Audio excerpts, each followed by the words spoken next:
Take your seats, kids. Time for class. Look at this social hour this has become. Ladies and gentlemen, I want to call the Senate of Virginia's Local Government Committee to order.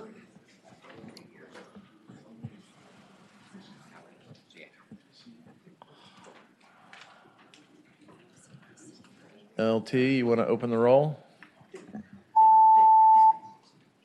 All those that are present, please press aye. Close roll. Cherville, nay. That's a good start. You have a quorum, Mr. Chair. Thank you very much. All right, what we'll do is just right now, let's quickly run through, starting with Senator McClellan. If you'll identify yourself, members of the committee. Hello, I am Senator Jennifer McClellan from the 9th District, which is this building. Richmond, Henrico, Charles City County, and the town of Ashland and Hanover. Jeremy McPike, 29th Senate District, representing Manassas, Manassas Park, and much of Prince William County. And he hates mulch. Jeff, you want to say hi? And I do hate flaming mulch. Jeff Sharp with Legislative You are- Services. David Barry of Legislative Services. Ladies and gentlemen, I want you to go on YouTube, look up Dave Barry. He's a swing dancer, saddle, shoes, the whole garb. You got to see him. It's awesome. You got to turn the music down, though. It's a lot funnier. All right, LT. Chad Starzer with the Senate Clerk's Office. Catherine Dent with the Senate Clerk's Office. Glenn Sturdivant, represent Chesterfield, Powhatan, and Richmond City. Bill Carrico, represent 40th District, Southwest Virginia. I'm Bill Stanley. I represent the 20th District, which is Halifax, Pittsylvania County, Danville, Franklin County, Martinsville City, Carroll County, Galax, Patrick County, and some of North Carolina.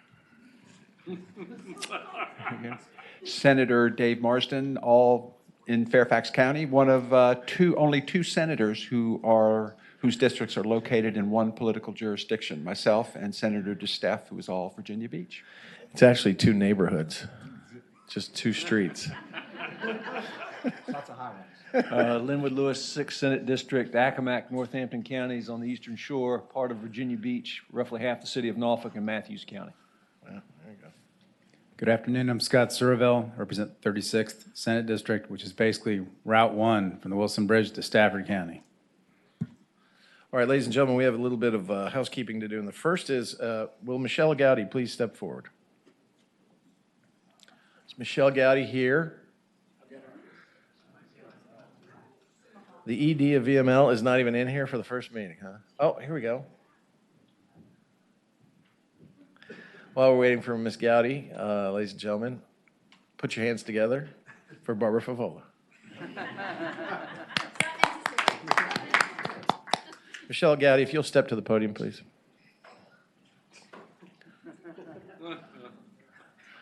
Ladies and gentlemen, I hope you know one of the great people that makes a big difference for Virginia right here. She's Executive Director of VML, Municipal League of Virginia, right? Yes, sir. And I think today you're celebrating your 29th birthday? 29, exactly. 29th Yes, birthday. sir. So I want to wish you a happy birthday, but I want everybody in here to show some collegiality. Let's sing happy birthday to Michelle Gowdy, all right? 1 and a 2 and a 3. Happy birthday to you. Louder. Happy birthday to you. Happy birthday, Michelle Gowdy. Happy birthday to you. Yay. Thank you very much, sir. Thank you. All right, and every time you see her today in the hallway or in an elevator, sing to her again. All right? Ladies and gentlemen, first couple of things we need to do on some more housekeeping is need to take Senator Favola's Senate Bill 1127. It's been requested in Finance. Senator Favola, do you want to present that bill here or send it directly to the place where it will die? I'm kidding. 1127. I guess, the Equal Taxing Authority. Yeah. Do you want to hear it here and refer, or do you just want to refer? It's your choice. No, it's your choice. Well, then I'm just going to go ahead and have it re-referred. Okay, so we're going to hear the bill here today. Mr. Chairman, Being Sir. on finance, let's just send it so we don't have to hear it twice. Okay, yes, sir. Is that a motion, Senator Carrico? That's a motion. I have a motion to re-refer this to finance and a second being properly supported. Is there any discussion on the vote? Hearing none, clerk, please open the roll.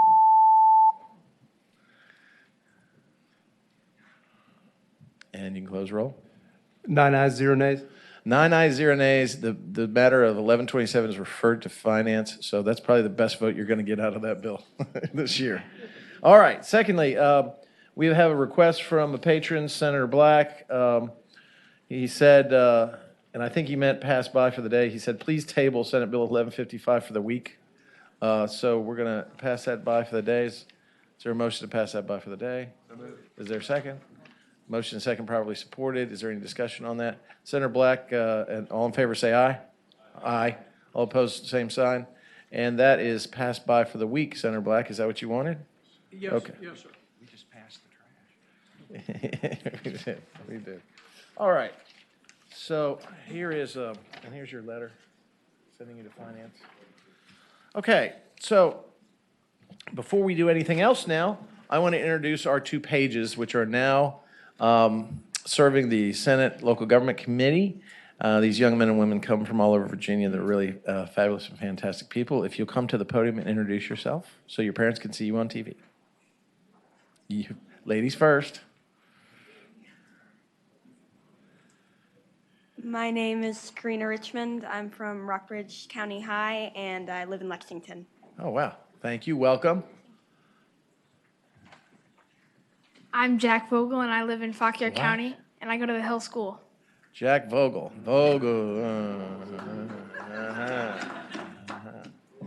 That wouldn't be related to Senator Jill Vogel, would it? Nope, he denies it. Very good. All right, then we take it all back.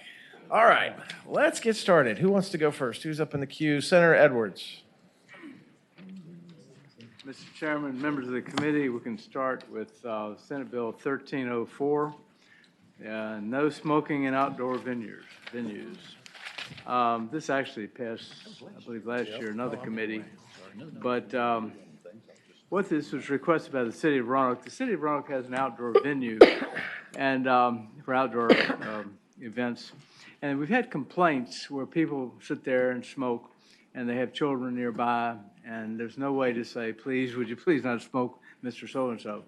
And so based on specific complaints, the city has requested that you pass a bill that allows any locality by ordinance, got to pass an ordinance, which requires public hearings and so forth, to designate reasonable no smoking areas within an outdoor amphitheater or concert venue that is owned by the locality. Secondly, the ordinance would say as follows: require the locality to install adequate signage.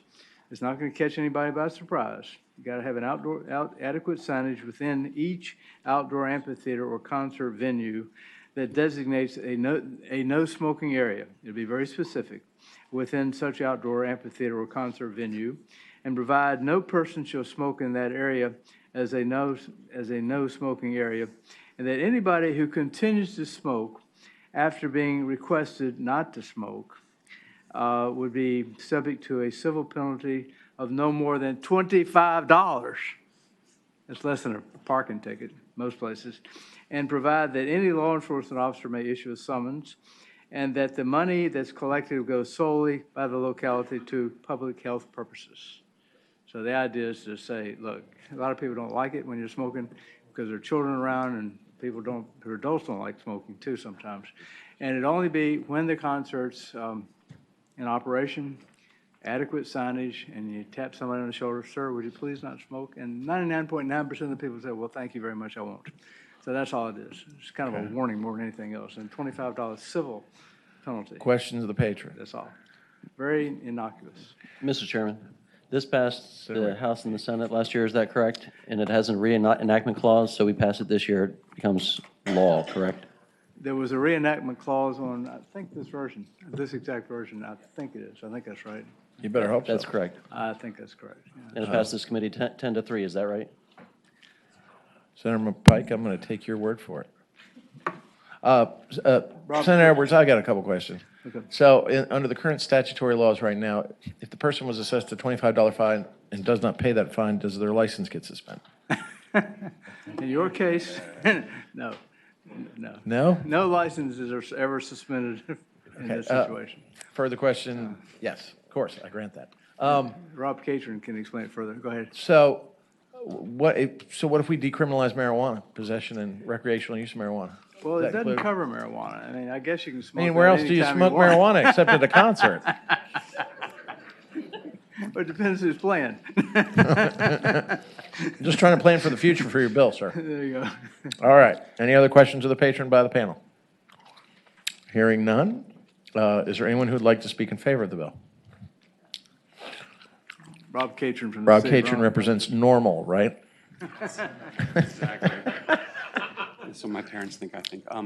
Mr. Chairman, members of the committee, my name is Rob Catron, the city liaison for the city of Roanoke. This bill is in our legislative agenda as it was last year, and we'd appreciate your support for the bill. Thank you. Thank you, Mr. Catron. Any questions of Rob? Seeing none? All right. Is there anyone else who'd like to speak in favor of this bill? You have massive support for this, I see.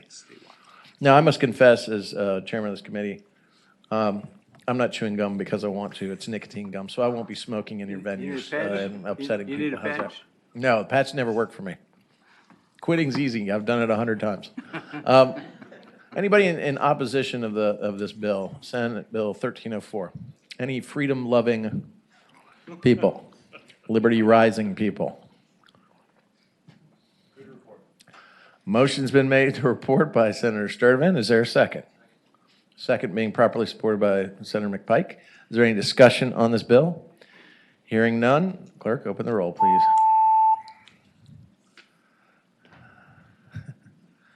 Freedom. Can you close the roll? 9 ayes, 3 noes. 9 ayes, 3 nays. Senate Bill 1304 passes and is reported, and freedom takes another blow here in the Commonwealth of Virginia. Yes. Can we strike the board then? Okay. So that would make it 10 to 3, 10 to 2. I don't even remember. And so, Senator Edwards, if I get a little cranky because, you know, I know. not No, smoking it anymore. happens when you are addicted bear with to me. smoking. Bear with me. All right. You got one more? 1305. 1305. Senate Bill 1305, ladies and gentlemen. And again requested by the city of Roanoke. This is relating to recycling and waste disposal for unpaid fees that become a lien. I have a line amendment on line 35. Yeah, you got it. Mr. Chairman, we actually have 3 line amendments, I believe. So the first, actually, they're all on line 35. The first one is after the word "and," we're going to insert a phrase that'll read, comma, if such charges are combined with real estate taxes, comma, such charges. And then after the word "the," insert the word "real." And the last line amendment, after the word "property," insert the phrase "identified in the billing." Yeah, so I can, identified in the billing. So I can read that all together. It'll say, by the locality, by action at law or suit in equity, and if such charges are combined with real estate taxes, such charges shall constitute a lien against the real property, ranking on, property identified in the billing, ranking in a parity with. Everybody understand that? We need to get the line amendment in proper form with this bill. Do I hear a motion to adopt the line amendment? So the motion being made, and is there a second? Hearing a second, properly supported. Is there any discussion on the line amendment? Hearing none, all in favor of adopting the line amendment signify by saying aye. Aye. All opposed, same sign. That line amendment is adopted and the bill is before us. What would happen is if somebody has not paid these charges, the locality can go to court, get a judgment, and the judgment would be a lien against the property ranking as a on parity with billing for water or sewage charges, stormwater charges, real estate taxes, and other billings. In such cases, the locality may establish the order in which the payments are applied to the different charges. Just provides a lien on the property, as is the case with other similar charges. All right. Is there anyone who would like to question the patron? Mr. Chairman, I have a question. Senator Serval. Good morning, sir. Top of the day to you. So I would understand if the bill would create a lien without filing a lawsuit, but I mean, if you sue somebody and take a judgment, then you have a lien. And so it seems to me it would just be more simple to say that if you get a judgment for water and sewer fees, it has equal parity to a tax lien instead of all this extra words. So I mean, That's could have been maybe a better way to word it, but the big question is the parity with other similar liens, like unpaid taxes, for example. Taxes have priority, so this would be placed in the same category. Further, Senator Serval. Yeah, no, I agree with all that. It just seems to me like the first 5 lines of the bill could be reduced to 1 line and without, I mean, you can already sue for these unpaid fees, and when you sue, you get a judgment, and judgment becomes a lien. The point of the bill is to make the lien on parity with taxes, really is the point. So it seems to me like the first 5 lines aren't really necessary. I'd be happy to get a lawyer to sit down and write it better. Yeah, okay. Jeff did a good job, I thought. Yeah, you understand the guy who wrote it's right in front of you, right? Right over here. The guy in the green Why jacket. don't y'all get together after this? All right. Any other questions of the patron? It's a very exciting panel this afternoon, guys. Anyone want to speak in favor of the bill? It's an exciting subject matter. It is so exciting. Water, sewage That's charges. what we do here at local government. Just nothing but excitement. Mr. Catron, would you like to speak in favor of the bill? Again, this is a matter in our Roanoke City legislative agenda. We appreciate the panel support, the committee support. There have been situations where we've had real estate closings and we've had properties that owe these fees. And the real estate closing, the closing agents are not going to send us the money because it's not a lien. So we want to be able to get this stuff recorded on the property. So when people go to sell their properties, the city gets its money back. That's the real issue here, and not just in Roanoke. Mr. Catron, though, so you're saying that this follows the property, not the person who paid for it, or at least contracted with the city for the services? Yes. It does. Mr. Yes. Chairman. So the new owner could get it? No. Let's say it's sold at auction. Then there's, the first owner's in default, and these liens are up against this property. Doesn't the new owner pay for the garbage and the recycling of the old owner? Senator Serval. A question for Mr. Catron. Senator Serval, yes, you can. So, I mean, the beauty of taxes is that the government doesn't have to sue you in order for it to create a lien. But the way this is written, you have to sue somebody, go to court, get a judgment, and then it becomes a lien. This doesn't really say whether you have to actually record it in land records or not, because I assume a lot of these will be in general district court, and they won't be in the land records for circuit, so you won't see them. But so that part isn't in there. But it just seems to me if what you're trying to accomplish is do the same thing as with taxes, that's a whole different process than filing a lawsuit and getting a judgment, which is what this bill says you want. So I'm not really clear what your objective is, other than parity with a state tax lien. Beyond that, I'm not clear. What you just said is what we want. If there's a better way to word it, we're not married to this language. Yeah, this bill doesn't do that. What do you think? Oh, Yeah, so Mr. Chairman, it sounds to me like we maybe ought to take it by for the week and play with it some. geez, that never happens here. That's exciting. It's kind of like courts. Gentlemen, I mean, is that okay with you all to take it by and try to refine the language now? Sure. Because right now, your garbage bill stinks. No offense, Joe. I'm sorry. I'm not smoking anymore. I got to do something here. More gum, Mr. Chairman. More gum. Yeah, I feel like Frank Wagner. Okay, so let's take this by for the week. Senator Serval, would you like to meet with Jeff and me, and we could sit, and Rob? Sure. Boy, that sounds like an exciting meeting. I'll bring the beer. Since you asked for it to be continued, you should be in the committee to improve it. Or do you want to withdraw your motion? Well, no. Actually, since he's down to 25 bills, this makes him feel like he's got 26. So this is good. This is good for Scotty. That's right. That's right. All right, so we're forming a special subcommittee on this. Scotty, you're the member of it. Got it. Okay? Put it All on my right, so we'll brochure see you for next week. reelection. Hopefully you'll bring this freedom draining bill back to us. All right, Senator Black. Senator Black. Wasn't he here? All right, first up, and we can do that later, Senator Favola, he wants his Senate Bill 1524 rolled into your 1373. That's good. Senator Reeves. Senator Peake. Hello. Mr. Chairman, Senator Peake, it's always good to see you, sir. how are you? Good to see you. I have a bill similar to Senator Black's and Senator Favola. Is that we're talking about his proffer bill?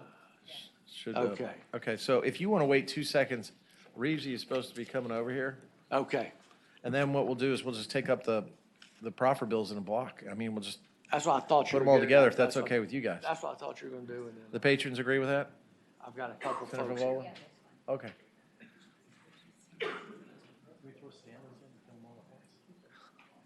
What do I have? I don't have anything. All right, let's,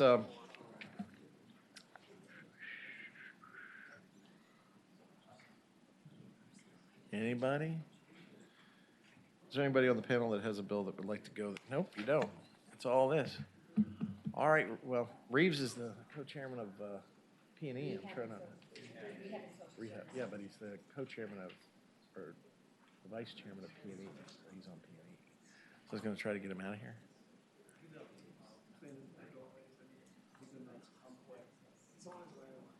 Well, you're holding up a very important committee. Kidding. All right. Well, try to accommodate Senator Reeves here a little bit. We'll stand at ease for just a couple minutes.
Going to come back to order here in the Senate Local Government Committee.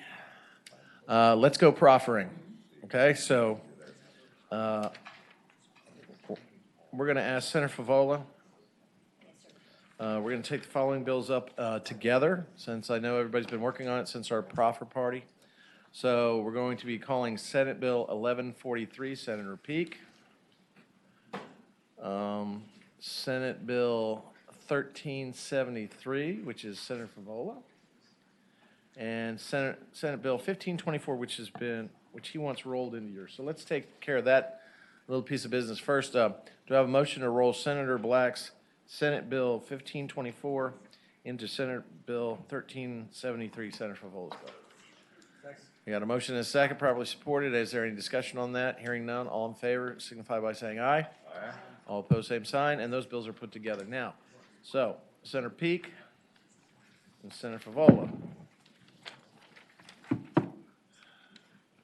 And Mr. Chairman, Yes, sir. I suspected that mine was going to get rolled into Senator Favola's as well. Who's that?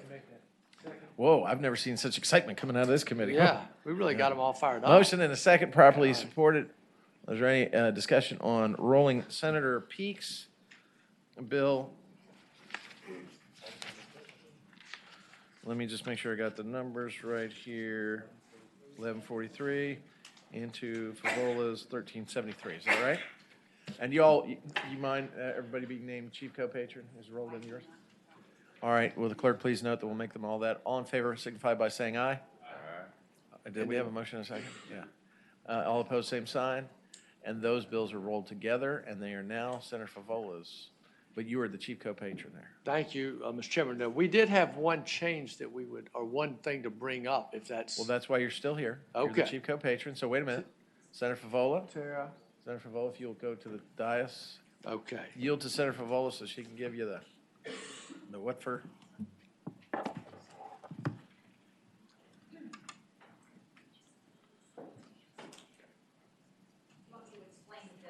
Yes, yes, yes. That's perfectly fine. Well, it's with pleasure that I stand before you and present Senate Bill 1373. I think we have a substitute, don't we? You do, and I was just going to say that. right. So there should be a substitute dated today, actually at 9 o'clock. Let's Would you pass out please the adopt it? It's amendment in the nature of a substitute. Glenn, you're really quick today. After you got your ERA on, you're just all about it, aren't you? All right, so let's pass out the substitute. Let's get that in proper form. Yep. Now that we've rolled everything together, hopefully I've done this the right way. Thank you. Look, you guys are working. Okay, so you've adopted it, and not yet? Okay. All right, got a motion from Senator Sturdivant. Do I have a second? To adopt the substitute. Second being properly made and supported. Is there any discussion on the motion to adopt the substitute for 1373? Hearing no discussion, all in favor signify by saying aye. Aye. All opposed, same sign. And the substitute, the amendment in the nature of a substitute is before us. Thank you, Mr. Chairman. First, let me just say this bill is not perfect. We had lots of desperate stakeholders. We had a high-growth coalition with 15 localities. The home builders, of course, have a varied group of stakeholders, big developers, smaller developers, people who are used to building in different parts of the Commonwealth. So that was sort of the backdrop. These were the groups that we were working with. But I'm proud to say that the majority of the stakeholders decided not to let the perfect be the enemy of the good. This bill makes progress. And the majority of the stakeholders believe that it makes enough progress so we can open up the gate, local governments will start approving development, and yet builders will still be very assured of what the rules of the game are. So that was sort of the balance. One of the primary issues that stakeholders said had to be fixed was the whole realm of communication. The 2016 bill, which is current law, in a sense, had a gag rule on it. County attorneys interpreted that rule. They tend to take literal interpretations of our laws. and were very clear to their local staff that you can't talk to the developer. Developer goes through the proper system and sees what happens. Well, putting a gag rule on communication ended up actually frightening a lot of developers. They didn't want to pay the high application fees to go through a process. They weren't sure how it was going to end up. So that's the first thing we all agreed had to be changed. Throughout the bill, you will see there'll be changes from that. We used to have the word locality, and we changed it to local governing body. So that was completely agreed to, and it was a good thing. And the second major issue that we had agreement on was there had to be an outlet for developers who didn't want to stay in the very narrow proffer world. They may want to provide proffers off-site. They may want to provide proffers that did not meet the definition of the public facility, which is defined in here. It's fairly specific. So we allowed for this, we call it a waiver option. So a developer can at any time, at the time of filing an application, decide that he may want to submit a proffer on-site or off-site, which sort of gets him out of the development process. And both, the majority of the High Growth Coalition and the builders felt that was a really good thing. So we're trying to balance the desires of knowing the rules of the game and being very prescriptive with the desire of local governments whose job it is to do local planning and to come up with some vision for how they want their counties to develop. So other changes we made, there was a bone of contention and we couldn't resolve it, but on line 82, we start talking about if a local governing body is denied a rezoning or an amendment to an existing proffer, it ends up going to court, then the court shall presume on line 86, absent a clear and convincing evidence to the contrary. This was a very important construct to the home builders. The High Growth Coalition would have preferred preponderance rather than clear and convincing. We didn't come to agreement on that one, so we let that stay in. And then the other changes were I think pretty straightforward, and we had a substantial agreement on. We do have very clear enactment clauses, so developers know where they fit in the application cycle and which set of rules they'll be under. And I don't have any other significant comments to make. Jeff Gore is here. He was the attorney for the High Growth Coalition, and Andrew Clark is here, and Andrew represented the home builders throughout the process. And we tried to funnel comments through those two venues. And then we just talked a lot every day and came up with this. So I know you talked a lot. we talked a lot. I know. Happy to. You called me a lot. Now, Senator Favola, Senator Peak, are you confident that this resolves the issues that we asked you to resolve? No. In a way that we're not going to come back over and over No. about this, and that this will be a constant fight between developers and local governments? And Mr. Chairman, I wanted to roll into the bill that we had. We had not seen the substitute bill. I do not want to roll in to the substitute bill. We had not been contacted about those changes. So we liked Senator Black's bill that was rolled in. We could work with what we had. We did not have the substitute bill, so. Every proffer party needs a pooper. Yes. I hate So what to are you be that, asking to do? To unroll my bill and have it considered separately. Mr. Chairman, I move that we Senator reconsider the vote, which we rolled Senator Peak's bill into. Motion being made to reconsider the matter of enrollment, or rolling the bill into Senator Favola's bill. And there's a second being properly made. Is there any discussion on that? Hearing none, all in favor signify by saying aye. Aye. All opposed say no. No. Thank you, committee. And then, Mr. Chairman, at this point, I would like to ask that this be my bill passed for the week, to consider work that out with what we have here, which we have not seen. Mr. Chairman, this has been so tightly compromised, we're not going to be able to change It wasn't discussed with us. a word in it, I don't believe. So Controversy in local government. I don't know what changes Senator Peake might be considering, but I get the sense that the two parties, the High Growth Coalition and the home builders, are not going to be able to get their significant members together to negotiate any changes within a week. All right, So- I'm gonna temporarily pass this bill by and let you guys have a little confab I outside think- for the final time. And I'm gonna take Senator Reeves' bill, who is ready to rock. I apologize. I am not in the mood to pass anyone's bill by for the week. I gave you a year. Not this one. Mark, do you want your stuff? Mark, you want your stuff?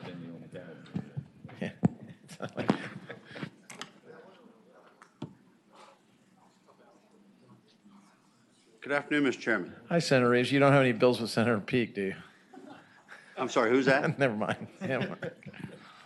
All right, everyone who has an interest in the bill, see if you can cram into that side room and work it out. It's like a clown car. Senator Reeves, so good to see you, sir. It's great to be here out of privileges and elections. It's, probably the same as here. Mr. Chairman, I have before the committee Senate Bill 1248, and what that does quite simply is allow localities the opportunity to create a local stormwater management fund. And not to impede on the committee's time, but a brief back history of how we got here and who's supportive of the bill. Some time ago, before we started putting in best practices on stormwater management, we had a lot of neighborhoods in my district that were developed without those best practices in mind and using probably some substandard materials to create their stormwater management systems. One such neighborhood in my district has gone back and forth, and these things are failing quickly. We could not find any recourse for a couple of the homeowners. The localities were pointing back to the developers were pointing back to the contracts to which they signed with the county, and thus my homeowners are still suffering. So this was a way to design a solution to the problem. There is an amendment to the bill, and Mr. Chairman, I would move that brief amendment. And what that amendment does, quite frankly, is only deal with previously developed lands, not going forward, because we don't want developers trying to suck up some local funds for that stuff for new development. All right, I'll have Dave Barry read it for us. Mr. Chairman, it's just one line amendment on line 15. After the word prevention, add the phrase on previously developed lands. All right, and does everybody understand Senator Reeves' explanation of the amendment? Hearing no questions, need a motion to move the amendment. The motion being made by Quickie Sturtevant, second being properly supported. Is there any discussion on that? Hearing none, all in favor signify by saying aye. Aye. All opposed, same sign. And the amendment has been made to Senate Bill 1248. Mr. Chairman, I would just summarize to tell you that with that amendment, I know we have the Chesapeake Bay Foundation, Friends of Rappahannock, and the Virginia Conservation Network on board. I will tell you this doesn't use any state funds at all. It just allows the localities, should they decide to want to start putting monies away to help remedy these issues, that will help. We do a lot of those kind of things for our farmers, for BMP practices, and I just think this is potentially a way that we can start remedying some of these old neighborhoods. Okay. Any questions of the patron for Senate Bill 1248? Oh, Senator Serville. I'm just curious why they can't already do this. I mean, I know we have lots of old neighborhoods in Fairfax and Prince William, especially in the eastern parts of the county, that don't have stormwater controls and retrofits are necessary. It wasn't clear to me you actually need to pass a bill to do this. Well, it's allowing them the May opportunity to do that. Our county did not quite feel that they had the authority to do this and make this separate fund, so we're going to give them that authority in a May. So we're clearly defining that for them at this point. Sure. I mean, it's... Senator Serville? Okay. You You good? I guess so. Okay. Anyone else have questions of the patron? So, Mr. Chairman, Hold on. Senator Peak. McPike, sorry. I've got Peak on the brain right now. thank you, Mr. Chairman. Question is, so the issue that they're trying to solve is, to my understanding, you have a local HOA issue. They've got a stormwater management facility. They don't want to deal with the upkeep. Their attorney's saying that they're not on the hook for it. The HOA, based on when the development occurred, the practices that we have in today in code that require that, this was prior to that. So they're not grandfathered into the new compliance side of what we do when we develop properties today. So this is an older neighborhood, probably 30-something years old. And at that time, we didn't have all these best practices in place for development, right? So HOA is not on the hook, county's not on the hook, it's not in the VDOT right away, and the homeowners are finding their front yards crumbling. And they have no recourse. There's nothing in the federal government from grants or anything else. I mean, we have run this dog to the end of the rope. So it's the only thing we could figure out is to allow the localities, and this is what our locality was asking for, some permission to do this, to set this up. So if the localities want to spend their money to try to help remedy this, which I think the county should assume some fiduciary responsibility, because they are county properties located within this one development. So. Any further questions? No further questions. You know, we need to slow this down. They're still in the small room to the side here working on proffers. So I have my supporters of the bill if you'd like to hear from them. sure. Is We can do anyone who would that. like to speak in support of this Senate Bill 1248? Mr. Chairman, members of the committee, I'm Peggy Sander from the Chesapeake Bay Foundation. We recognize that localities have considerable authority at this point to use funds for various stormwater purposes, but we certainly support the will and efforts of localities who wish to come up with new ways to address stormwater problems. This bill appears to us to be such a bill, and for that reason, we support it, and we thank the patron for submitting it. Thank you very much. Thank you for coming and telling us that. Eldon James. Mr. Chairman, Eldon James on behalf of the localities of North Central Virginia, of which Spotsylvania County is one, and we support this bill. It is a needed tool to deal with some unique situations that are no other way to solve them. And Mr. James, you're going to tell us about some extra tools, right, that localities have with your fine book that we all get this year? Absolutely. Matter of fact, we could refer them to pages 46 through 50. Why don't you go in there and give them a copy of your book? I had to speak to Senator Reeves's bill, and that gave me a good reason to stay out here. Smart man, you are a smart man, Eldon James. All right, Senator Reeves, is there anyone opposed to this bill? Motion be to report, and a second properly supported. Is there any discussion on the bill? Mr. Chairman. Oh, discussion, Senator Hanger. Actually, just a question. I support the bill, but I was just curious in the area that you're targeting there where you've got these problems, is there currently a stormwater fee imposed in place? For the HOA? Beg your pardon? For the HOA? In general, for property owners, for stormwater? There is. There is? Okay, thank you. Okay. All right, motion being made, properly supported by a second. Any further discussion? Hearing none, clerk, open the roll.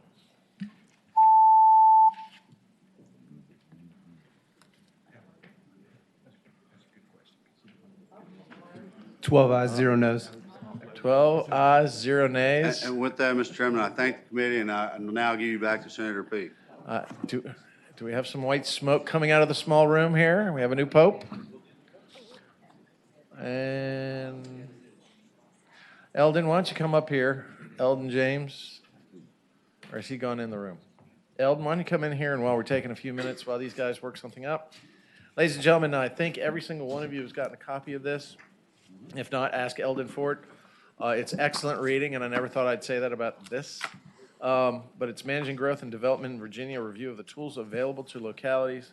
Every year, the Virginia chapter of the American Planning Association does this. It's a wonderful book, and if you'll just give us a couple minutes and tell us exactly what this is while we have the milling about of the stakeholders and the other proffer matters, I'd appreciate it. Mr. Chairman, Eldon James on behalf of the Virginia chapter of the American Planning Association, and you just did my whole presentation. Yeah, you're welcome. Each year, after you finish your good work here, and the new land use statutes go into effect July 1, we update this, this toolkit. It will be posted online for all those in the room who want to access it by going to our website.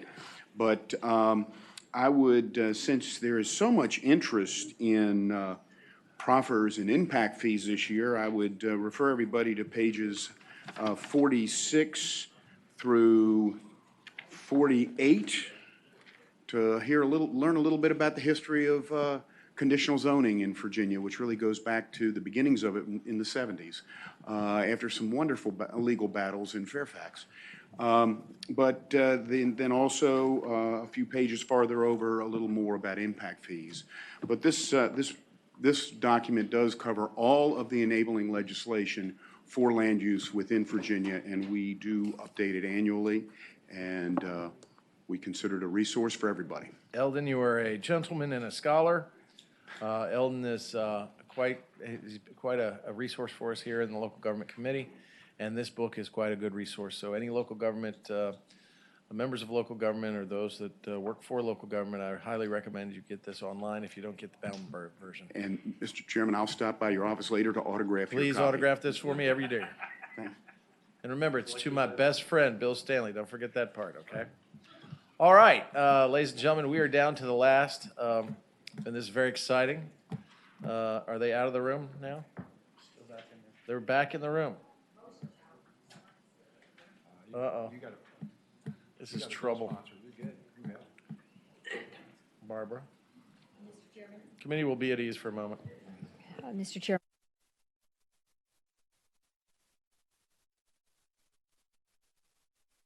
He wants a vote by the committee, and then we can hear my bill if you wish.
All right, ladies and gentlemen, now that we have two bills before us, let's take up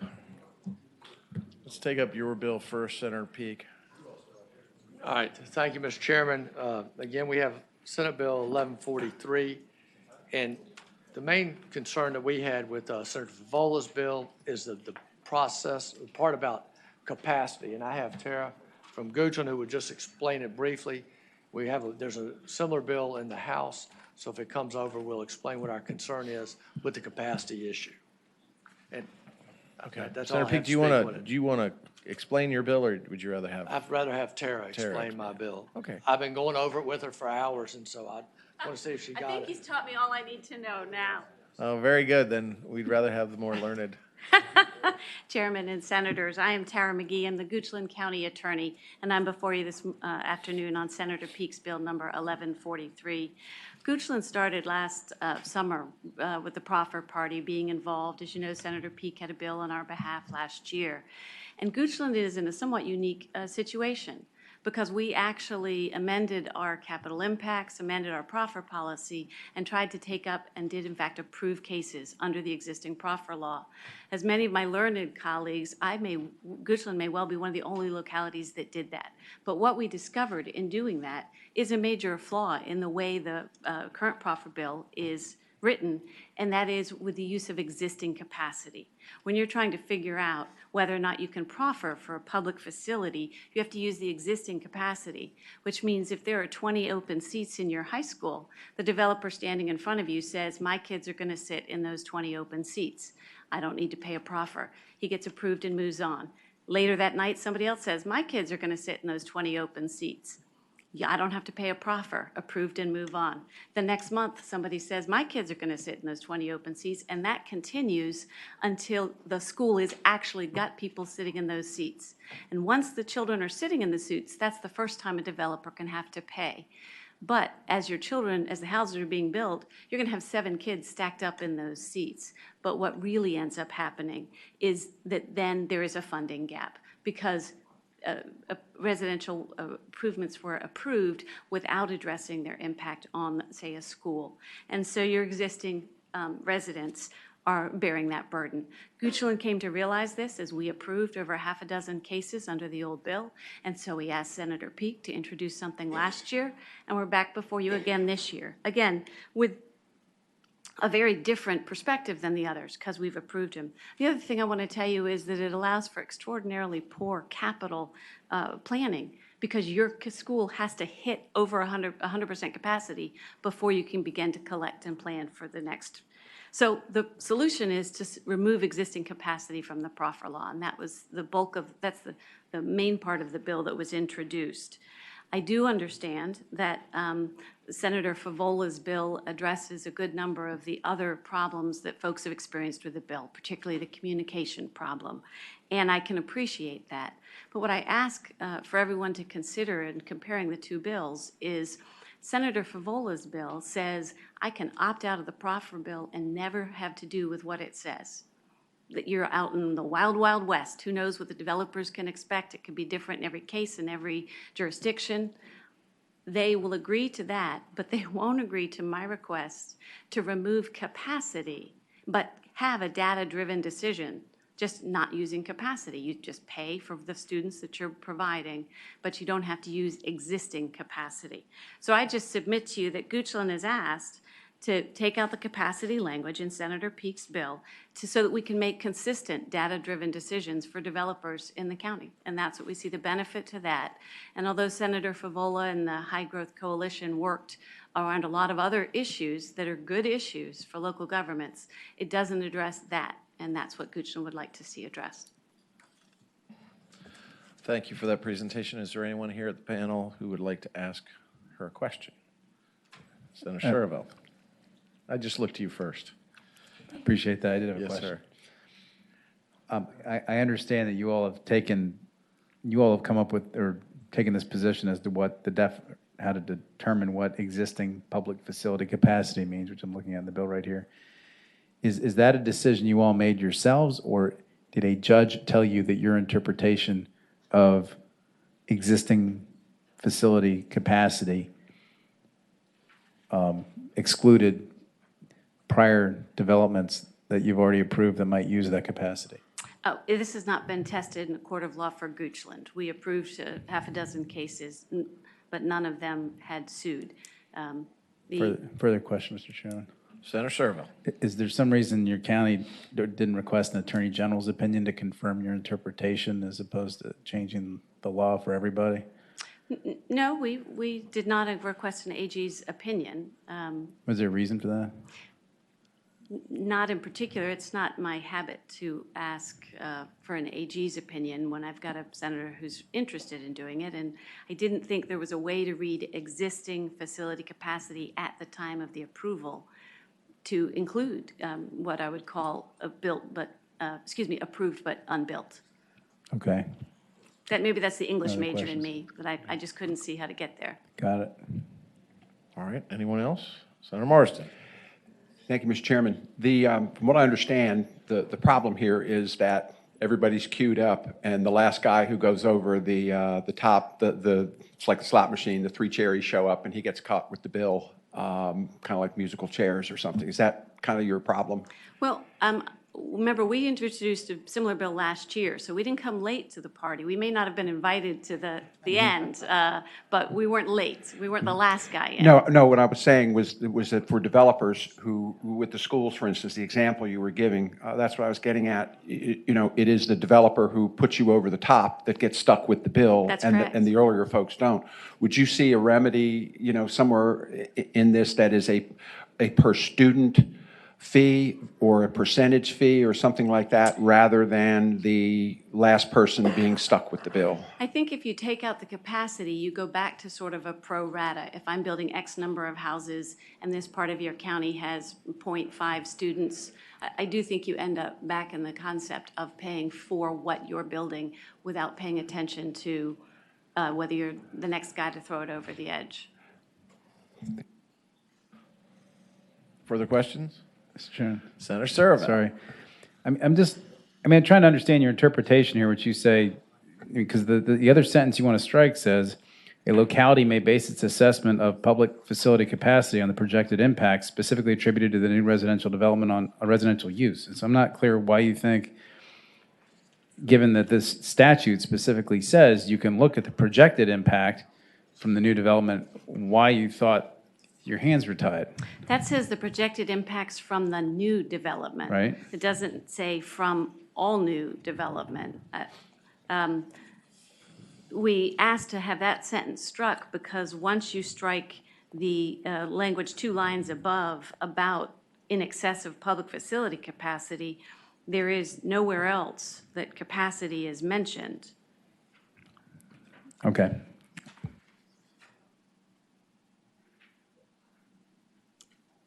Throughout the bill, that new residential development or new residential use refers to the current case in front of you as opposed to all. So consistently throughout the law, that's what it refers to.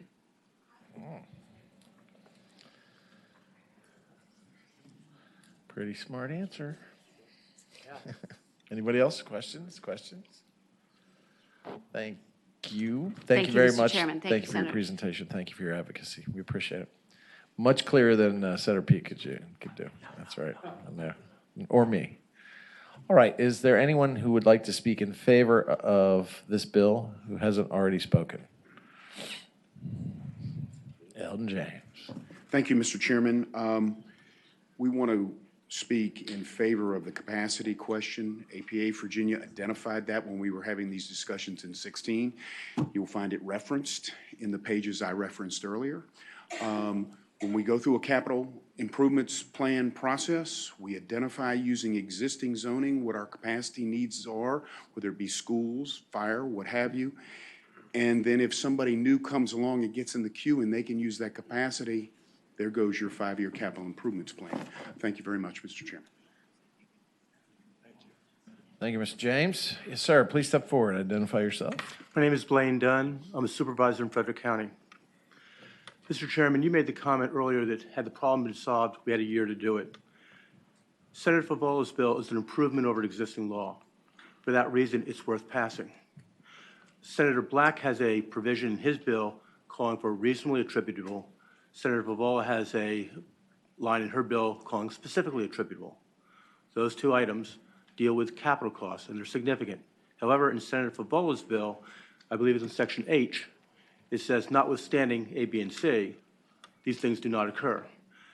The key issue that Frederick County has is that the capital costs for new development, are they going to be borne by existing existing county residents, or are they borne by people that are requesting new items? I'll give you two examples.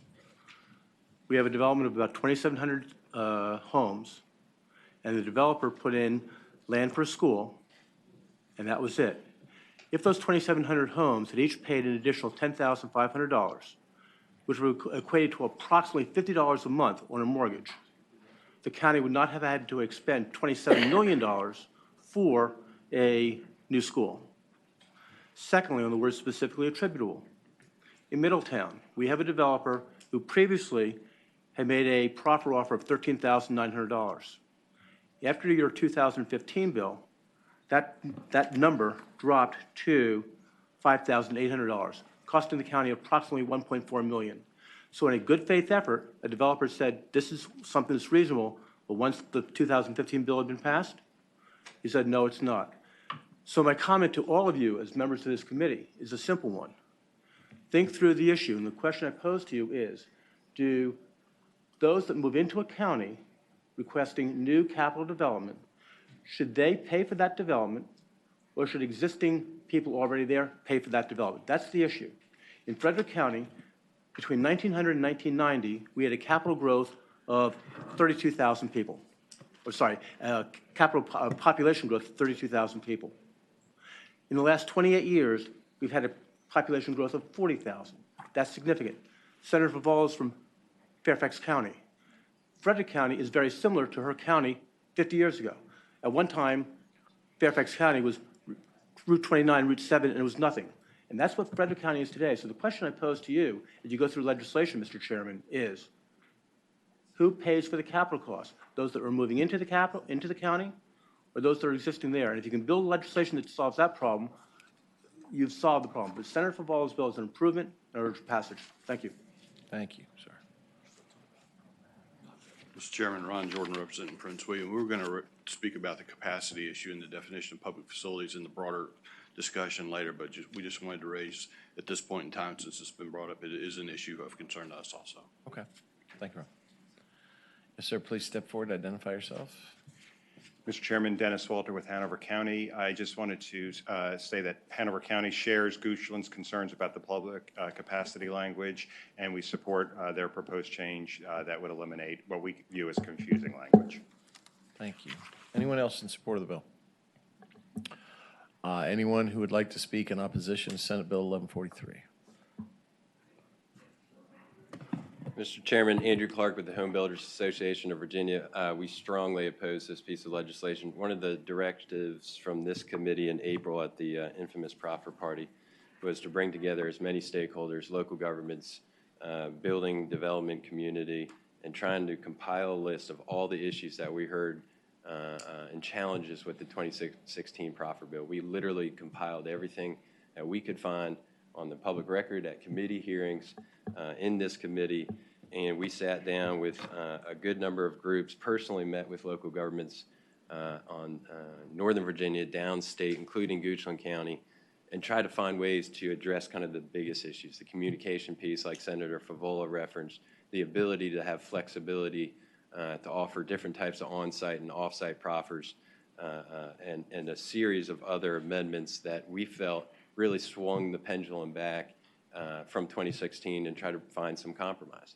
We had a large number of jurisdictions, a large number of groups that worked on this language that you see in Senator Favola's bill. We did discuss Goochland's proposal at length internally as an organization and also with Senator Favola and other members, and we felt that removing that language, which was put into the 2016 bill to ensure that the developers were paying their fair share, and removing that would be a significant gutting of the bill from 2016. The whole goal was compromise. As you can see here, we made 5, 6, 7 amendments that all addressed issues from counties across the state And that's what we were hoping to move forward on. We just could not find consensus on that capacity language. We had a number of organizations that, quite frankly, when we started this process, may have not gotten behind us, chambers of commerce and some other organizations. And so we would ask you to reject this bill and please support Senator Favola's legislation. Thank you. And Andrew, just to back this up, because, I've been in contact with you all throughout the spring and summer and the fall and even Christmas. I know all of you have worked, and those that have taken part have worked very hard, and it's gone back and forth, and there have been many iterations of what is now the Favola bill. What we're trying to accomplish was, and part of what we said was, is that we're not keep coming back and revisiting this every year. That we're trying to find a comprehensive solution that finds that middle ground. Now, the home builders, this was a Mike Tolson sponsored piece of legislation that passed that created this. Would you say that there are significant changes from the 2016 bill? Yes, sir. And I'd be happy if you. And are those significant changes all in favor of the counties? What's that? Are those changes in favor of or favor the localities? I know there are localities that would prefer to go even further, but the changes that we made addressed and sought to address, and we crafted the exact language to address the concerns from the localities. Now, I will be the first to admit we didn't fix them all, but we fixed, I think, some of the biggest line items that we've heard over the last 2 years. Sir, Mr. Clark, would you say that at any point during the negotiation, was there a concession made by the localities that would in fact benefit or a new benefit to the home builders or the developers? Or was this? A lot of this was trying to moderate some of the language from 2016. I think there will be things that benefit the builders for certain. I think in some jurisdictions where communication has shut down, the ability to go to a planning commissioner and a board of supervisor member and say, hey, here's my case, here's what I'm thinking of, and have that back and forth, that will definitely help both the locality and the builder. I think the ability to offer different types of on-site and off-site proffers, that will help both the locality and the builder. And there are some things in here, I think in the last 2 weeks, working with some of the High Growth Coalition, requiring the applicant to give a written notification that they object to an unreasonable proffer in order to be able to sue. We established essentially a mediation process in the event that an applicant was successful in challenging a local government's action. Those are things that came directly from local government. We removed the request or accept language, which largely put a gag order on some of the communications between applicants and local governments, and we replaced it with require. Those are all things that we said, yes, we can see from a local government attorney's perspective and a planning commissioner's perspective presented challenges to local governments. And I think the goal was halfway. I really do think, given the number of organizations that have signed on and some of the jurisdictions that have worked with us, I think it's pretty clear we've made some significant progress, probably even more than meeting halfway. Okay. Thank you, Mr. Clark. Please come forward, identify yourself. Thank you, Mr. Chairman, members of the committee. I'm Mindy Carlin. I represent the Northern Virginia Chamber Partnership. That includes the Loudoun County, Dulles Regional, Greater Reston, Greater McLean, Tysons Regional Chambers. We would ask that you not support this bill. We're very much in support of Senator Favola's bill. Believe that the primary issues that our members have are addressed in that version, and that the changes in this bill don't represent kind of the spirit of the compromise and all the work that went into that. So thank you for your consideration. Thank you, Ms. Carlin. It's good to see you. Mr. Chair, members of Yes, the committee, sir. Mike Forehand with the Northern Virginia Chamber of Commerce. Our members associate our position with the position of the Home Builders Association. So appreciate your time. Thank you, sir. Thank you for coming forward and who you represent. Senator Stanley, Phil Abraham. members of the committee, Phil Abraham, representing the Virginia Association for Commercial Real Estate. We support Senator Favola's bill and do not support this additional change. Frankly, we were pleasantly surprised by how far the home builders went with this legislation. In many respects, we feel like it puts it back where things were before 2016, and that the developer can proffer any off-site proffer that they deem reasonable. And that's a huge change from where we were in 2016. Phil, let me ask you a question. Is a bill in the nature of Senator Favola's going to re-stimulate the discussion and then the agreements that perhaps have been lacking between developers, builders, and localities since the last bill? It's our view that they will, yes, sir. Okay. Thank you. Thank you. Sir, Mr. Dix, how are you, Chairman, sir? How are you, sir? I'm doing well. It's good to see you. Good to see you. Chip Dix on behalf. Kind of dressed down today. I didn't wear my plaid jacket, if that's what you're asking. Yeah, Mr. that's what Chairman. I'm saying. I mean, you Well, got like the fruit stripe tie, the fruit But stripe gum tie, but that's There- about there's it. still, you still have meetings left this session. So I'm hopeful we will see some of your finer outfits. You will, sir. I can assure you, you will see the plaid jacket at least once on local government day. You're like the share of lobbying. You know that, right? Everybody comes to see your outfits. I'm out of uniform, right? You're a little bit out of uniform, but we'll let you Little speak bit- anyway. Little bit out of uniform. All right, Cher, go ahead. All right. So I'm a person who looks at the language of the statute. Oh, yeah, you And do. when you look at Senator Favola's substitute on lines 62 through 69, the thing that strikes me is that Goochland is requesting language to be removed in Senator Peak's bill that I actually think bring clarity to the circumstance. And what this bill is trying to achieve is to eliminate confusion and misunderstanding and change the law in some policy respects to make the process more usable. And again, I've been a zoning lawyer for a long time, so I understand, these provisions. So on line 64 in Senator Peak's bill, Goochland is requesting that the words in excess of existing public capacity be stricken. So when I look at lines 67, 68, and 69, it goes on to describe how a locality can determine the public facility capacity on line 68, and it includes the projected impacts. So if I understood the Goochland County Attorney's testimony, what she was looking for was basically a pro rata provision. Well, if you take this language out as proposed in Senator Peak's bill, there's certainly no pro rata provision in this language. And furthermore, I would suggest to you there's no roadmap to determine what the public facility capacity is.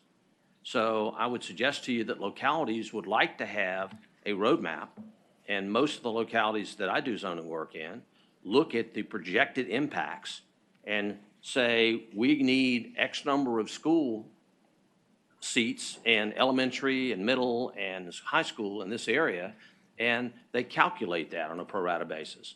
And so with all due respect to the Goochland County Attorney, I don't agree with her legal opinion. And second of all, I think by striking the language, it leaves no roadmap at all to determine public facility capacity. So for those reasons, I would respectfully request that you not report Senator Peak's bill and that you report the substitute for Senator Favola's bill. Thank you, Mr. Dix. Thank you, sir. Hello, Scotty. Yes, Chairman Scott McGarry, Washington Gas, and my purpose here is in support of Senator Favola's version and in respect to Senator Peak. This issue has been a very contentious issue in Northern Virginia and across the Commonwealth for over 35 years. And I think that the product of the efforts of Senator Favola and the home builders have brought the broadest coalition I've ever seen on this issue. It is an economic development matter. It is also, to use the term the chair used, a freedom bill. And so I hope it'll be your pleasure to report that version. Thank you. Thank you, Scott. Always good to see you, sir. All right. Anyone else want to speak?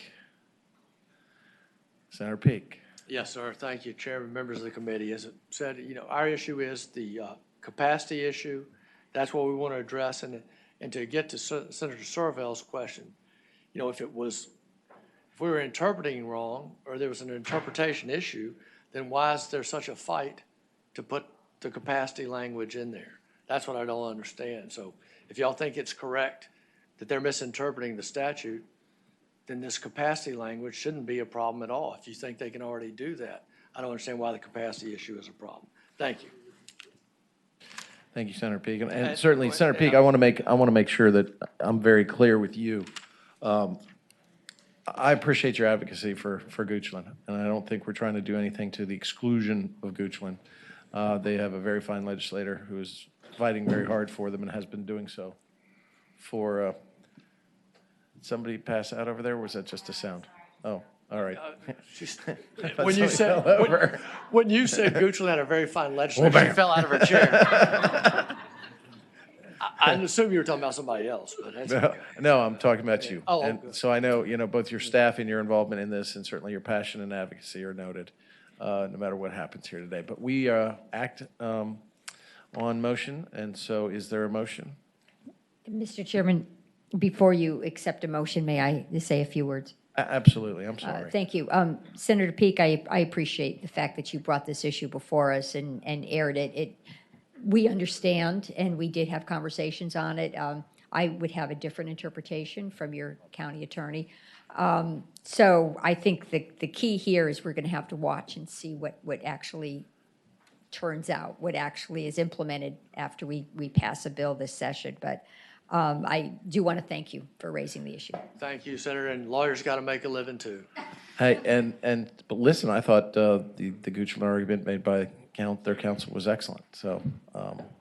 So that's the kind of debate we need to have, and that's why we had the proffer party, and that's why we're here right now. So I want to thank everybody who's been involved in this process. It was even exciting to watch you guys go into that little room right there. I mean, this is. I didn't know it could hold that many people. I mean, yeah, that was pretty awesome. At least there was coffee in there. We didn't know whether we had to send in pizza, but it doesn't look like there was any white smoke that came out of there in an agreement. So, Mr. Chairman, I'd like to make a motion. is there any further discussion first?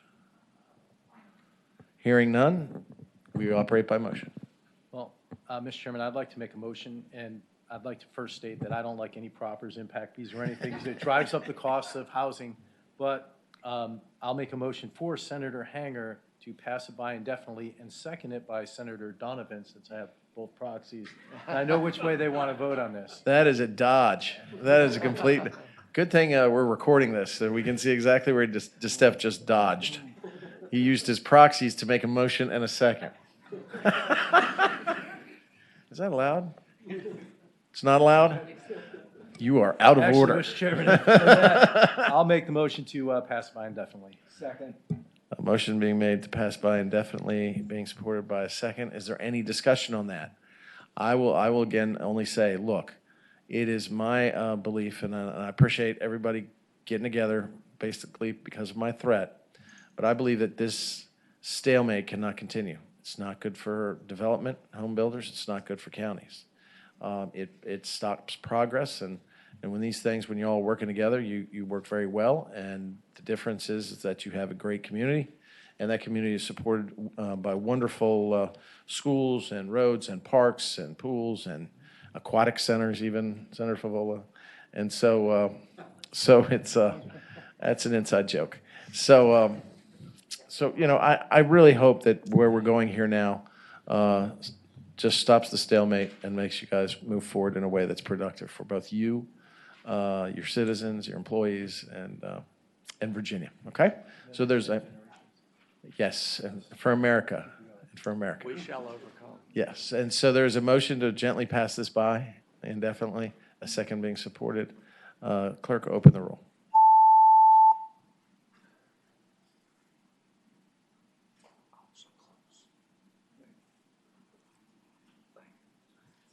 Twelve ayes, 1 nay. 12 ayes, 1 nay. Senate Bill 1143 is passed by indefinitely. Okay. Senator Favola. Mr. Chairman, I did make a presentation on Senate Bill 1373. Do you want to hear additional speakers, or would you like additional information? Sure. On the bill? Okay.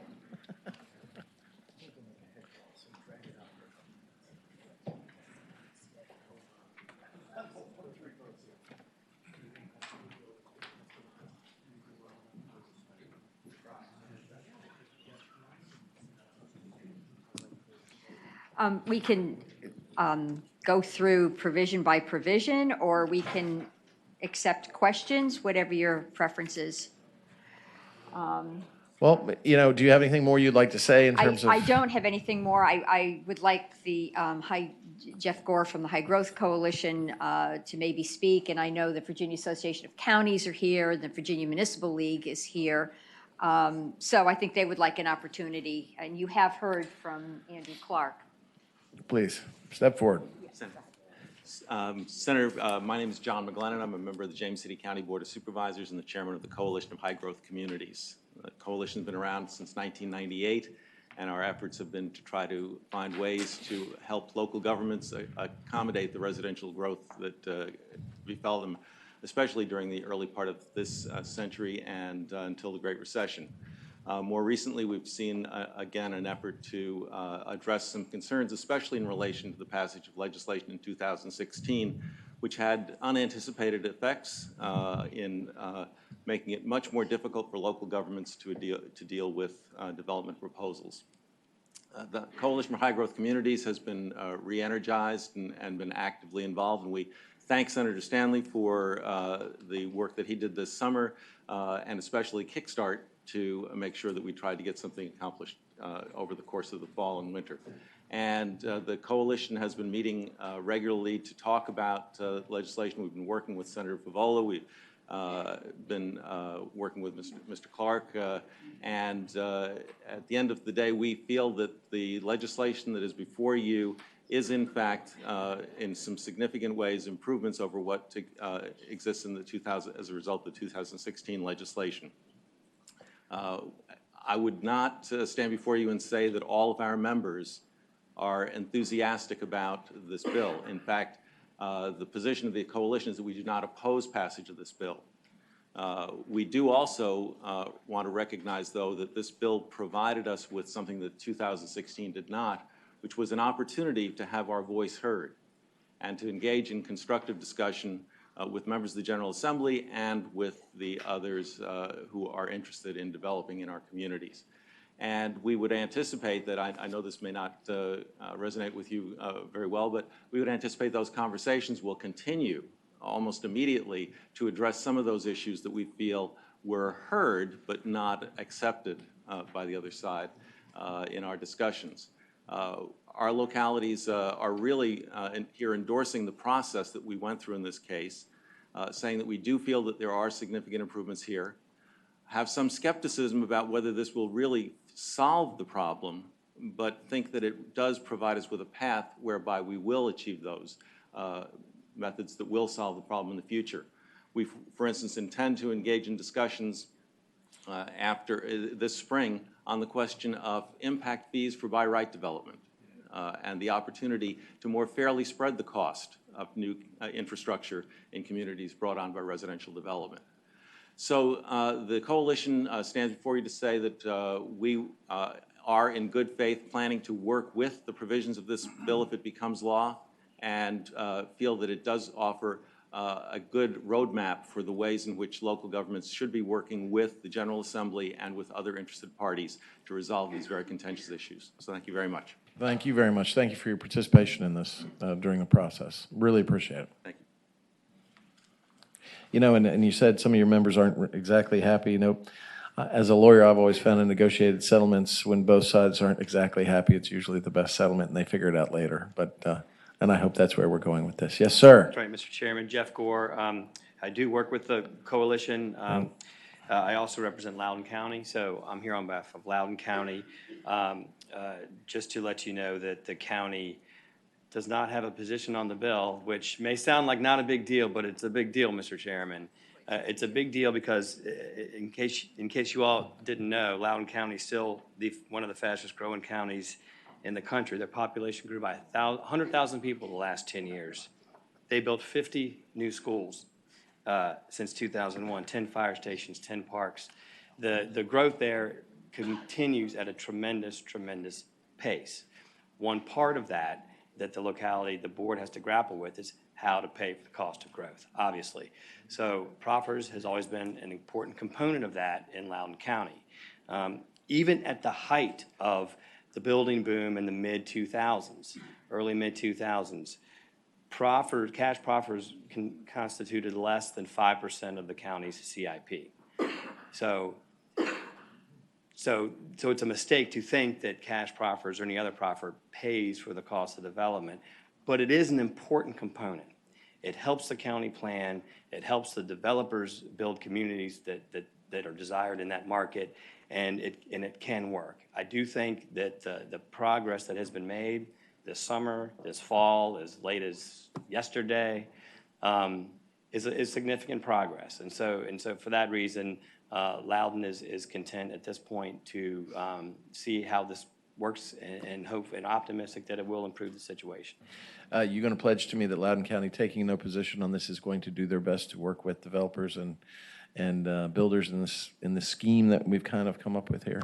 That we're not going to continue with the stalemate or the standoff, or however you want to describe it? I can commit to you, Mr. Chairman, that the county will follow the law, and that I think the provision that allows for applicants to essentially opt out of the underlying statute that has concerns referenced by Goochland and others, we're confident that where it makes sense for growth in the county, applicants and developers will choose that route and have a more free or open process.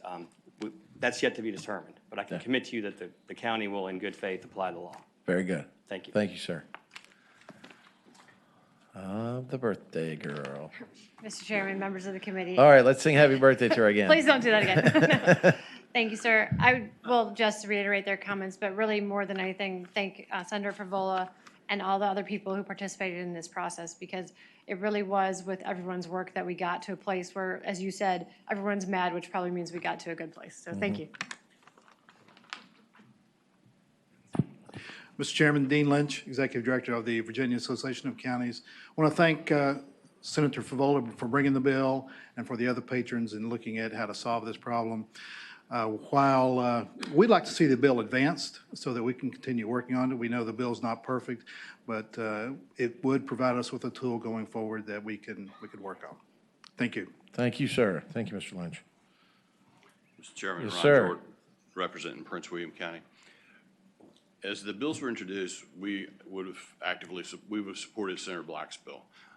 We would have, with one change, we would have supported Senator Favola's bill. We like the expansion of small, as introduced. We like the expansion of the small area plan. We have to have the evidentiary standard equalized between the two parties. You have one party that has one evidentiary standard in a hearing, the other has a different evidentiary standard. That's an issue. If you had married the two bills as introduced, we'd have been actively up here saying support it, but that's not where we are, and we can't support the substitute. But to give you a planner's perspective, our Director of Planning, Rebecca Horner, would like to say a few words. Welcome. Good afternoon. Thank you, Mr. Chairman, members of the committee. Thank you for the opportunity to speak with you today. My name is Rebecca Horner. I'm the Planning Director for Prince William County. Rather than speak to the technical aspects of the proffer bills being considered, I would like to give you the perspective that we as planners experience. Across the country, urban planners help people understand zoning, what it means for property owners, business owners, and developers. It must be fairly complicated since entire degree programs are dedicated toward the study of urban planning and zoning, and I think that we're all a little eccentric for enjoying it. But in reality, we like building communities. And so that's what we as planners are trying to do. And unfortunately or fortunately, zoning is an integral part of that process to build communities. We spent a lot of time trying to explain a very technical and complicated zoning code and process to citizens. We help them understand how to be involved in that process and how those processes impact their property.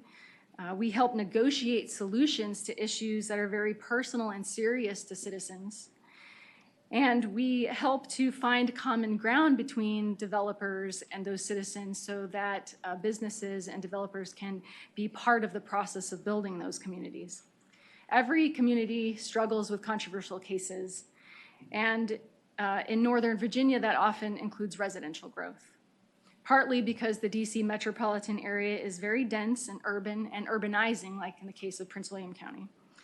The demand for growth in Prince William County over the next 20 years is expected to be about 180,000 people, which means for me as a planner, we need to refine our residential rezoning process to a point that is very straightforward and uncomplicated as possible.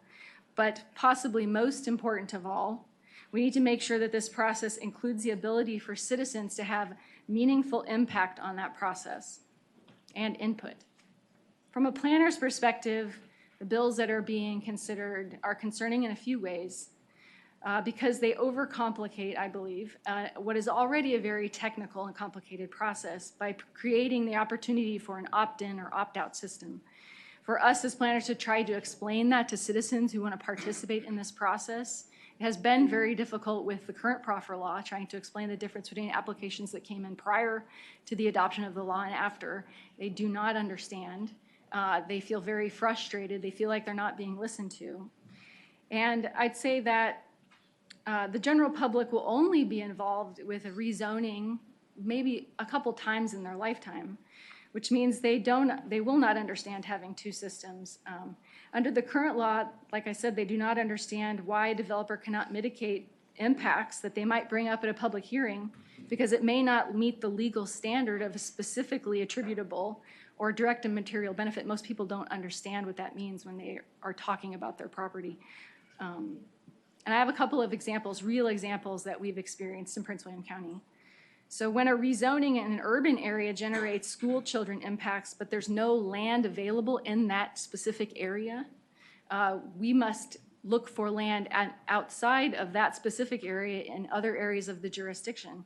And under the current law, a developer would not qualify to mitigate that. They couldn't proffer an offsite land that might be out of that specific area or provide a contribution for that impact because we may, as a county, redistrict so that there are fewer children in that specific area, but that actual benefit will be located elsewhere in the jurisdiction. Another example is a property owner may testify about flooding issues that they have. Flooding and stormwater issues are very common at public hearings. So they might testify about an existing flooding issue that they have on their property, but a developer is not able to, under the proffer law, to mitigate that impact because it's not caused by them and it may not directly benefit that property that they're developing. Also, an adjacent neighborhood in an urban area that does not have public sewer has a proposed infill development and will be putting in sewer. A developer may not stub sewer to that existing development because it doesn't provide a direct and material development, but the developer wants to provide it to that neighborhood as an act of goodwill because of their infill development that they're proposing next to this adjacent subdivision. Also, mandating a floor area ratio standard of 3.0 and revitalization areas is unrealistic in many areas of Northern Virginia, especially those areas which are in the process of becoming more urban, like Prince William County. It seems that these requirements speak only to jurisdictions that abut DC, such as Arlington and Alexandria. In conclusion, I'd like to say the rezoning process is already complicated and very technical. Please do not make it more complicated. Please remove specific from attributable. Please do not be overly prescriptive in land use planning by dictating floor area ratios and revitalization areas. And please allow the consideration of a case based on its merits and not a legal standard such as clear and convincing evidence. Thank you. Thank you, ma'am. Mr. Chairman, Tom Dick, the Legislative Liaison for Frederick County. I do want to thank you for creating a process to address these issues and for Senator Favola for carrying this. Frederick County is a member of the High Growth Coalition, and we recognize that what's coming out of here is not perfect, but it's part of the legislative process. And I did want to just relay to the committee that Frederick County Board of Supervisors did pass a resolution in support of Senator Favola's bill, this particular bill, last week. So great. Thank you. Thank you. Thank you. Thank you for coming. Yes, ma'am. Mr. Chairman, I'm Claudia Arco with Fairfax County. Our county doesn't yet have a position on the bill. We'll be discussing it with our board more fully on Friday. But I did want to acknowledge that we have worked through this process. We're members of the High Growth Coalition. There have been a lot of negotiations, and we feel like the law has become significantly better through this process. And so while I can't promise you we won't discover problems in the year ahead, it's our hope that this is really going to improve things. And obviously, if we discover issues, we'll come back to talk about those. But it's our hope that this is a significant step in the right direction. No. Now, will you promise me that just as Loudon has, that you're going to do your best to end the stalemate and work together with the developers and the builders to try to find common ground now with this modification that we're contemplating? We will try to do that. And I think, we felt confident that our development process was a good one before in 2016. We felt like we worked well with developers. I think the last 3 years have been a very challenging experience. And so I think our hope is that this will improve things significantly and things will start to get back to a better situation. I hope so too. Thank you.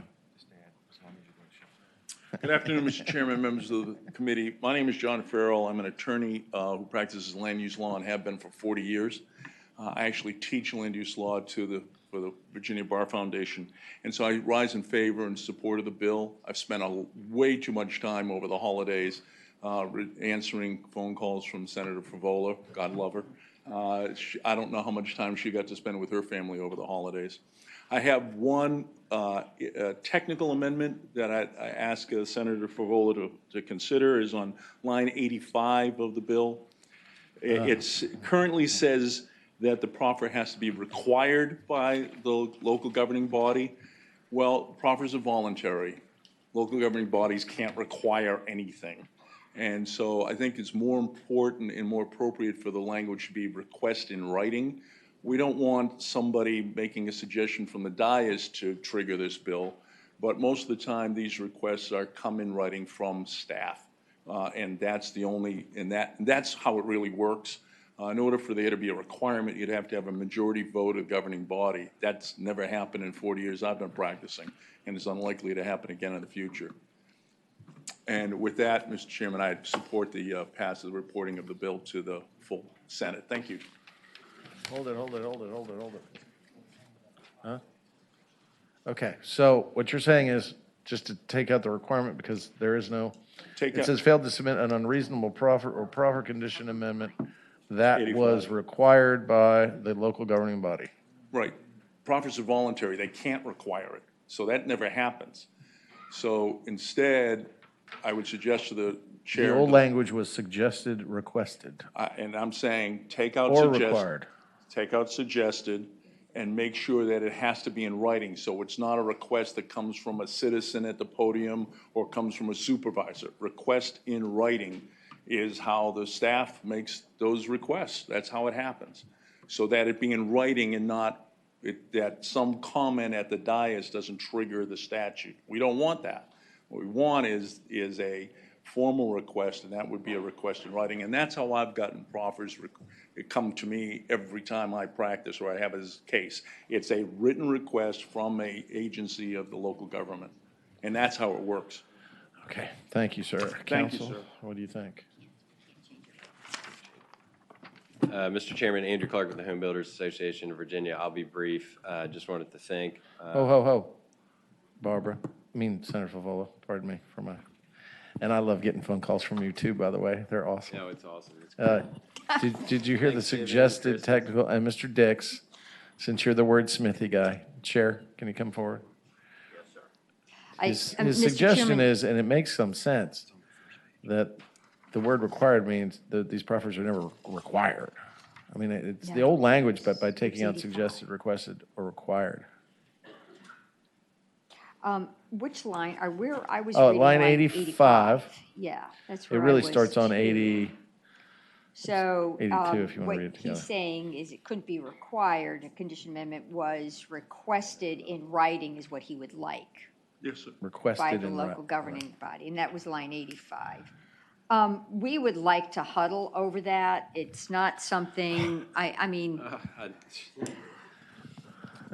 we've had to have huddles over every word change. If it is the wish of the committee, it's the wish of the committee. I mean, you can probably even fix it later, but it sounds like it makes sense to me, but, I mean, because, as a lawyer, I'm going to take that and go, well, you can't require anything, so it kicks it all out. I'm going to do my best, Because remember, courts are going to interpret statutes based in their ordinary course and plain meaning. So, Mr. Dix, would you concur with that?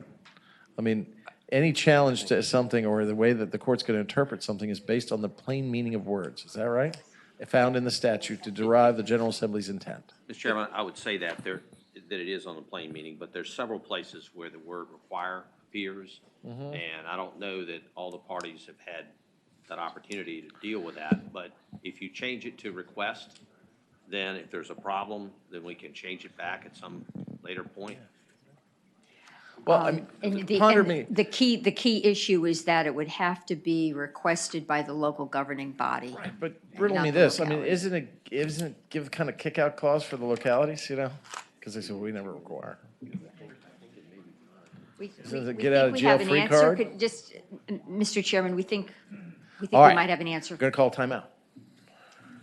Should we go go into that room again? No. That was exciting, though. Sergeant Arms, lock the door of that room. The committee will stand at ease momentarily.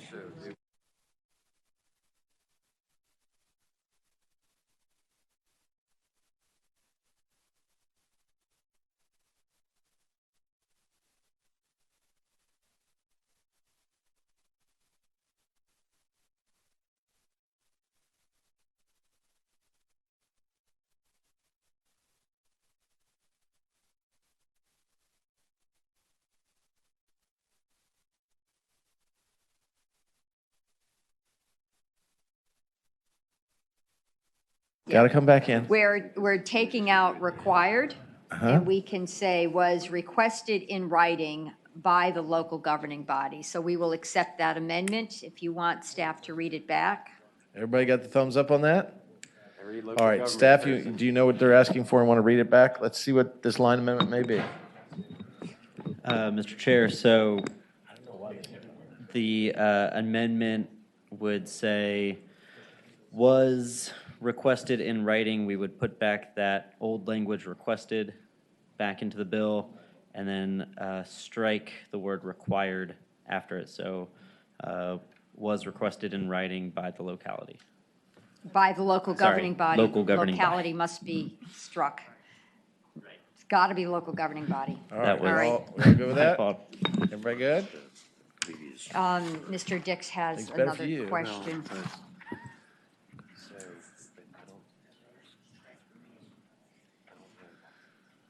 This is great to watch on TV. This guy's huddling, isn't it? Yeah, we don't need to leave it there.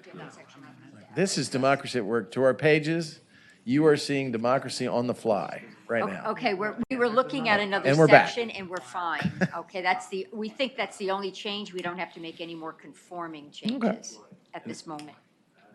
Okay. Okay, so we accept that as a friendly amendment. All right, is there amendment? I move the amendment. Amendments have been made, a motion on the amendment has been made and seconded.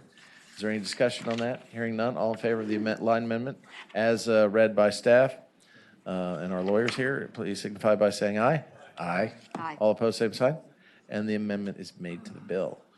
All right, anyone else like to speak for it? I think Realtors support the bill. Thank you. Realtors do? Yes. And The home builders. yeah, I figured that. Loved it. Great process. That's a stretch. Is there anyone who'd like to speak in opposition to the bill? I already did. Anybody? Anybody? Oh, Bill DeSteff.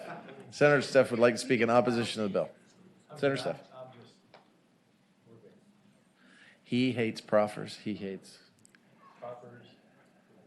impact fees. There you go. Paid for and authorized by DeSteff for Senate. Mr. Chairman? Yeah. Move to report. All right, we got a motion to report the bill as amended, and it was an amendment in the nature of a substitute as further amended, Senate Bill 1373. I have not gotten a request to go to finance. All right, is there a second? Did I hear a second? Second. Motion and second properly supported. Is there any discussion on this? Hearing none. Open the roll, Mr. Clerk. –